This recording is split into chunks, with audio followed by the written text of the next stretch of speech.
చేసి బ్రహ్మాండంగా బతికినారు. ఇలా ఎందుకు వరద కాలువని ఎండబెట్టినారు అని నేను అడుగుతా ఉన్నా. ఏ కారణం చేత ఎండబెట్టినారు? పంటలు ఎండబెట్టినారు, పొలాలు ఎండిపోయినాయి, రైతుల పొలాలు ఎండిపోయినాయి. దానికి ఎవరు బాధ్యులు?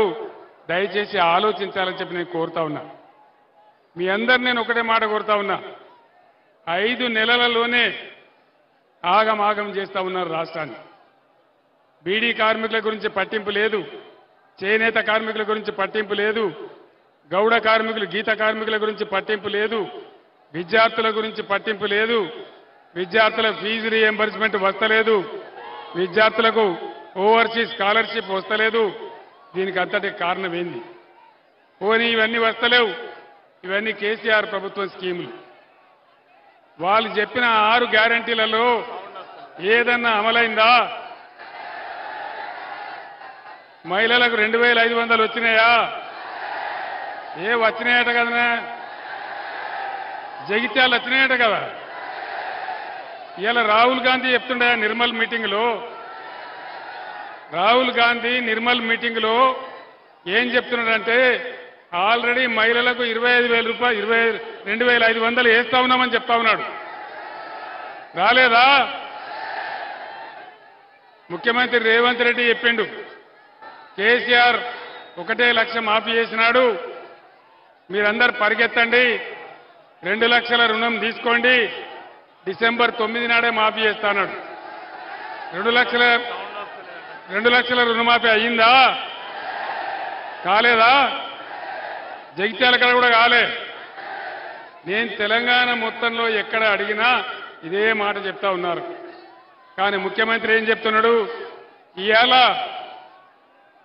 ఏ ఊరికి పోతే ఆ ఊరి దేవుని మీద ఒట్టు పెట్టుకొని, బాసర అమ్మవారి మీద ఒట్టు, యాదగిరి నరసన్న మీద ఒట్టు, ఎక్కడికి పోతే అక్కడ దేవుళ్ళ మీద ఒట్టు పెడతా ఉన్నాడు.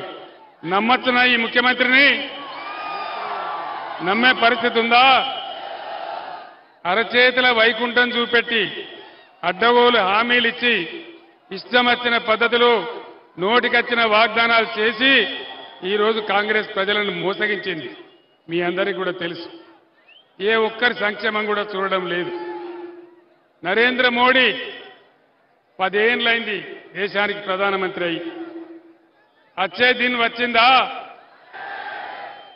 సచ్చే దిన్ వచ్చింది. అచ్చే దిన్ రాలేదు కానీ సచ్చే దిన్ మాత్రం వచ్చింది. అడ్డగోలుగా ధరలు పెరిగిపోయినాయి. అమృత్ కాల్ వచ్చిందా? బేటీ పడావో బేటీ బచావో వచ్చిందా? జన్ధన్ ఖాతాల డబ్బులు పడ్డాయా? జగిత్యాల కాడ 15 లక్షలు వచ్చినాయట కదా. మోడీ వచ్చినాయని చెప్తున్నాడు. జగిత్యాల ఎవరికి రాలేదా అన్న? 15 లక్షలు మోడీ ఇస్తానే వచ్చినాయా?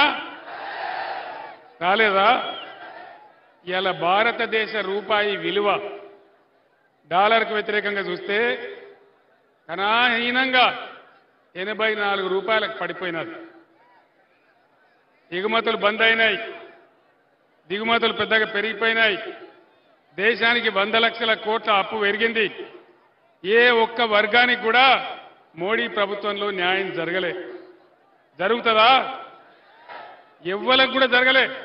ఒక దళితులకు, గిరిజనులకు, రైతులకు, మహిళలకు, చదువుకునే విద్యార్థులకు, నిరుద్యోగులకు ఎవరికైనా లాభం జరిగిందా అంటే ఎవరికి లాభం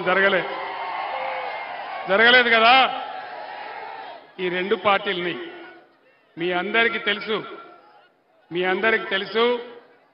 దేశంలో, భారతదేశంలో ఎక్కడ లేని విధంగా రైతు బంధు అనే పథకాన్ని పుట్టించి దాదాపు 6-7 సంవత్సరాలుగా రైతుల ఖాతాలో డబ్బులు జమ చేసినాం.